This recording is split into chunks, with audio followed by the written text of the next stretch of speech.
Dustin. Dustin, another fight week, but this time no salon quality hair. What happened? Why the buzz cut? Buzzed it off, man. I don't know. It's time to change it up. This fight's an interesting one for you, right? Because you've been fighting the top guys for a while, and now this is a guy lower in the rankings, this young prospect coming up. And you've always said, I need a guy to make me sort of fearful to get me back in that cage. Did you see this guy as someone who can do that, or was it, hey, the name came across the desk, I felt like fighting, here we are? No, it was because he's finished his last 5 opponents. You know, he's a very dangerous guy, young, gritty, just a tough guy. And he's earned his shot to crack into the top of the division. I respect what we do, and that's just how it goes. Yeah. When you look at things I don't know if you need any motivation necessarily, but do you look at it as like, he's a guy who called for me. He wanted to test himself against someone like me, and it's up to me to let him know that you're nearly there, but not quite yet. I'm still at the top. Yeah, it's a challenge to myself as well. That's how I went about training camp, and part of the reason I took this fight. It's like, let me see, let me show and see to myself that I still got it to fight these warriors who bring it every time, have that never say die, never quit attitude. Those kind of fights are what I want to be a part of.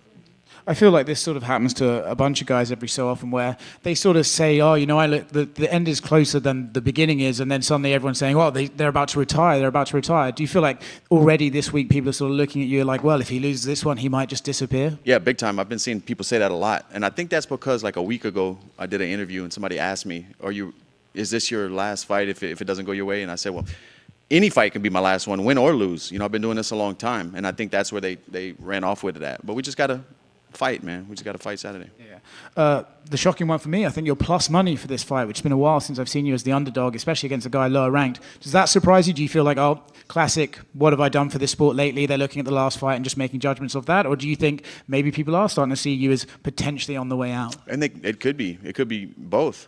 I lost my last one. He's on a finished streak. He's young, I'm 35. I think he's 28. Maybe that's why. I don't know. I don't make the odds or look into him that much. Okay. We know what a win does for him. What it does to get a win over you. What does a win do for you on Saturday? Where does this put you in the division if you knock down this younger guy? Where does it put you in the title shot picture and everything like that? I think a lot of that depends how I win. If it's a big finish or something like that, I believe I'm a win away from a title shot with a great performance. But it rights the ship. It gets me back in the win column, and we take it from there. I try not to look too far past these fights because Saturday isn't here yet. We got to go out there and do the damn thing, and then Sunday, that's when we reassess and see really where we're at and what's next. Dustin, we're here. I can't remember if it was the countdown or an embedded or whatever, but you said something along the lines of, I remember when I wanted my shot and someone gave me a shot, and now he's looking for his shot. So I'm curious, what fight did you go through that, you felt like, this guy is giving me my shot, and then you got past it, and that catapulted you? I think if I had to pinpoint one moment, it might have been when I fought Eddie Alvarez in Dallas. He was a former world champion. I had put a streak together. I don't remember exactly where I was, like record-wise, or my last fights before that, but that was my opportunity to fight a world champion, a guy who I grew up watching fight, in Japan, in Dream, and back when HD Nets were playing fights. Eddie's a legend, man. And to stand across from him was like, your idols become your rivals thing. It's like, wow, here we are. He gave me my shot. This legend of the sport gave me my shot. And from that, I think it was just up. Bigger fights, bigger names for me. So do you think that he'll go through something like that standing opposite of you? Because, you are a name that he wanted to fight specifically. Right. I don't know. I don't know what's going on between his ears, but we'll see. Everybody's different. And I'm curious, what do you make of this? Like, there's a lot of lightweight fights coming up, but it does seem like a lot of, like, you, RDA, Charles, like, you're fighting this new generation of fighters. Like, RDA's fighting your teammate Gamrot, and Charles is fighting Armin. So what do you make of this, like, kind of old guard of lightweight kind of drawing the line in the sand against these up-and-coming guys? It's great to see, It keeps the sport moving, and that's just the way this goes. That's the nature of what we do, Father Time. Just last one for me. Can I get your thoughts on the main event between Sean and Cheeto? Yeah, that's an exciting fight, man. I know Sean is the favorite by the odds makers, but it's a coin toss for me, because Cheeto did beat him. I don't care what anybody says, and I'm a fan of both guys.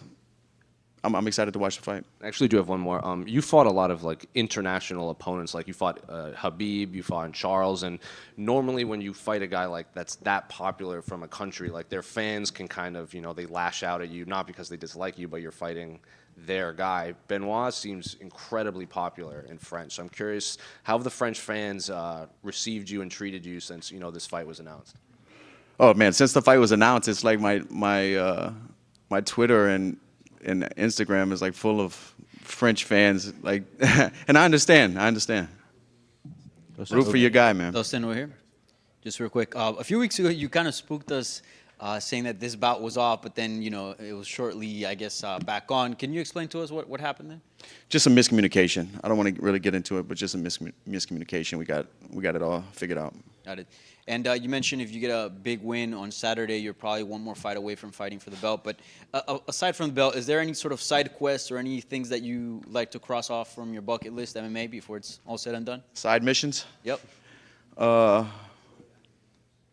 No, the Undisputed World Championship is like the last thing I really want to do in this sport. I've done I feel like I've done a lot. Not being boastful or anything, but I've been fighting a long time. This is my 30th fight in the UFC.